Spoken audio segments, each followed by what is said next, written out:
Well, the water is beautiful here in Shore Acres, but when there is heavy rain, there's a big problem, flooding.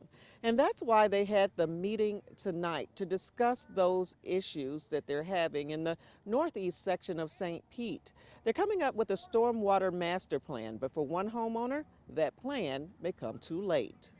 Drier days calls for some holiday plant watering for Beth Bastis. She lives in Shore Acres, an area that's seen way too much water when it rains. How long have you lived here?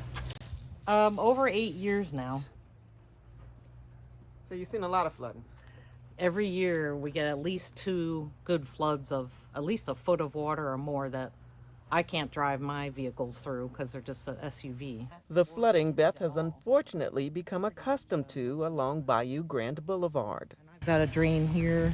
But last year, when Tropical Storm Ada made landfall, the flooding was more than she and her home could handle. It was definitely up here. There's no doubt. 3 feet high, the water level rose like she had never seen. I was looking out a window, and that's when I took those photos of the moon shining on all the water here, almost like you were next to the ocean. Beth and her daughter showed us the pictures, not only of the street, but inside the garage and house. Water seeped in, causing all sorts of damage. Things were floating in the garage, falling down and everything. And our sunken family room was 8 inches flooded. It was devastating for Beth. She was lured to Shore Acres because her daughter attended school nearby.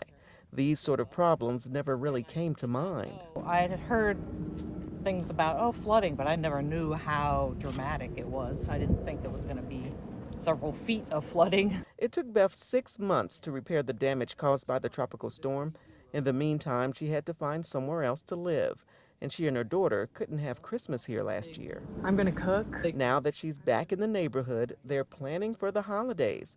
But Beth is not so sure how long she'll stay.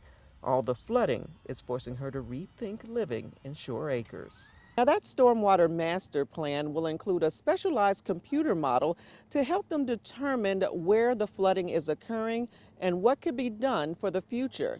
Well, the homeowner we talked to said something needs to be done. I'm on scene in Pinellas County, Dahlia Dangerfield, Spectrum News.